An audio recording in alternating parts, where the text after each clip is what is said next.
Item ಯಾವುದೇ ಇರಲಿ try ಮಾಡಿ ಆಚಿ ಚಿಕನ್ ಮಸಾಲಾ. ಅಹಮದಾಬಾದ್ನ ನರೇಂದ್ರ ಮೋದಿ ಸ್ಟೇಡಿಯಂನಲ್ಲಿ T20 ವಿಶ್ವಕಪ್ನ ಫೈನಲ್ ಪಂದ್ಯ ಇಂಡಿಯಾ ಮತ್ತು ನ್ಯೂಜಿಲೆಂಡ್ ಮಧ್ಯೆ ನಡೀತಾ ಇದೆ. ಈ ವಿಚಾರವಾಗಿ ಮಾತನಾಡೋದಕ್ಕೆ ನಮ್ಮ ಜೊತೆಗೆ ಮಾಜಿ ಕ್ರಿಕೆಟಿಗ ಸುನಿಲ್ ಜೋಶಿ ಅವರಿದ್ದಾರೆ. ಮಾತಾಡ್ತಾ ಹೋಗ್ತೀನಿ. ಸರ್, ಇಡೀ ಪಂದ್ಯವನ್ನು ಗಮನಿಸಿದ್ದೀರಾ? ಸೌತ್ ಆಫ್ರಿಕಾನ ನ್ಯೂಜಿಲೆಂಡ್ ಬೀಟ್ ಮಾಡ್ಕೊಂಡ್ಬಂತು, ಮತ್ತೊಂದು ಕಡೆ ಇಂಗ್ಲೆಂಡನ್ನು ಇಂಡಿಯಾ ಬೀಟ್ ಮಾಡ್ಕೊಂಡ್ಬಂತು.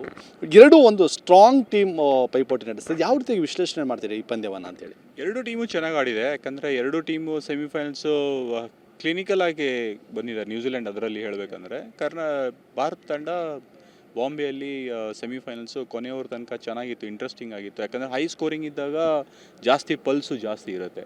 ಸೊ ಹಾಗಾಗಿ ಎರಡು ಟೀಮು ಚೆನ್ನಾಗಿ ಆಡಿಕೊಂಡು ಫೈನಲ್ಸಿಗೆ ಬಂದಿದ್ದಾರೆ. ಚಾಲೆಂಜ್ ಇರೋದು ಇವಾಗ ಫೈನಲ್ಸ್ನಲ್ಲಿ ಏನಂತಂದರೆ ಬಾಡಿ ಲ್ಯಾಂಗ್ವೇಜ್ ಇರುತ್ತೆ, ಜೊತೆಗೆ ಯಾವಾಗ ನೀವು ಏನು ಸಿಚುವೇಷನಲ್ಲಿ ಹೇಗೆ ಯಾರು ಜಾಸ್ತಿ ಚಾನ್ಸ್ ತೊಗೊಳ್ತಾರೆ. ಸೊ ಅದರಿಂದ ನೋಡಿದಾಗ ಭಾರತ ತಂಡ ಎಲ್ಲ ಡ್ಯೂ ಇದೆ. ಈಗ ಲಾಸ್ಟ್ 2 ಮ್ಯಾಚ್ ಸಂಜು ಸ್ಯಾಮ್ಸಂಗ್ ಹೊಡೆದ್ರು, ಅಭಿಷೇಕ್ ಶರ್ಮಾ ಬರಬೇಕು, ಇಶಾನ್ ಕಿಶನ್ ಬರಬೇಕು, ಸೂರ್ಯಕುಮಾರ್ ಯಾದವ್ ಬರಬೇಕು. ಸೊ ಬೌಲಿಂಗ್ ನೀವು ವಿಚಾರ ತೋರಿಸಿದ್ರೆ ಬುಮ್ರಾ ಅಂತೂ ಸಿಕ್ಕಾಪಟ್ಟೆ ಚೆನ್ನಾಗಿ ಮಾಡ್ತಾ ಇದ್ದಾರೆ. Akshar Patel very important role play ಮಾಡಿದ್ದಾರೆ. ಒಂದೇನೆಂದರೆ ವರುಣ್ ಚಕ್ರವರ್ತಿ ಚೆನ್ನಾಗಿ ಮಾಡಬೇಕು. ಲಾಸ್ಟ್ 2 ಮ್ಯಾಚಿಂದ ಬೌಲಿಂಗ್ ಚೆನ್ನಾಗಿ ಮಾಡಿಲ್ಲ ಅವರು.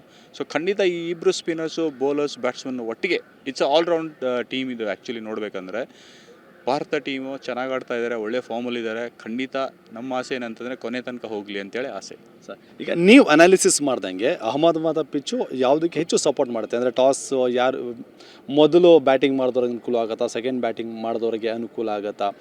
ಇನ್ನೊಂದು ಈ ನಿಟ್ಟಿನಲ್ಲಿ ನೋಡೋದಾದರೆ ಟೀಮ್ ಇಂಡಿಯಾದಲ್ಲಿ ಯಾರೆಲ್ಲ ಸುಧಾರಣೆ ತರ್ಕೋಬೇಕು, ಜೊತೆಗೆ ಒಳ್ಳೆ ಫೈಟ್ ಕೊಡಬೇಕಾದ್ರೆ ನ್ಯೂಜಿಲೆಂಡಲ್ಲಿ ಯಾವೆಲ್ಲ ಪ್ಲೇಯರ್ಗಳು ಸುಧಾರಣೆ ತರ್ಕೋಬೇಕಾಗತ್ತೆ?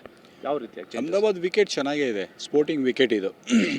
ಏನಂತಂದರೆ ಅಂಡರ್ ಪ್ರೆಷರ್ ಯಾರ ನಿಮ್ಮ ಸ್ಕಿಲ್ಲನ್ನು ನೀವು ಬ್ಯಾಕ್ ಮಾಡ್ತೀರಾ, ನಿಮ್ಮ ಟ್ಯಾಲೆಂಟನ್ನು ಬ್ಯಾಕ್ ಮಾಡ್ತೀರಾ, ಖಂಡಿತ ನಿಮಗೆ ಆಪರ್ಚುನಿಟಿ ಜಾಸ್ತಿ ಸಿಗುತ್ತೆ. ಅಲ್ಲಿ ಎರಡು ಟೀಮು ಸಮಾನವಾಗಿದೆ, ಎರಡು ಟೀಮು ಕೆಳಗೆ ಮೇಲೆ ಅಂತಿಲ್ಲ, ಸಮಾನವಾಗಿದೆ. It's only on the day ಯಾವಾಗ ನೀವು ಹೇಗೆ ಬಾಡಿ ಲ್ಯಾಂಗ್ವೇಜ್ ಇರುತ್ತೆ, ಯಾವ ಥರ ನೀವು ಶುರು ಮಾಡ್ತೀರಾ. So that's how the cricket. But last over ತನಕ ಹೋಗಲಿ. Thank you. ಇದಿಷ್ಟು ಕೂಡ ಸುನಿಲ್ ಜೋಶಿ ಅವರ ಮಾತು. ಅಂದರೆ ಎಲ್ಲರ ಚಿತ್ತ ಫೈನಲ್ನತ್ತ ನೆಟ್ಟಿರುವಂಥದ್ದು.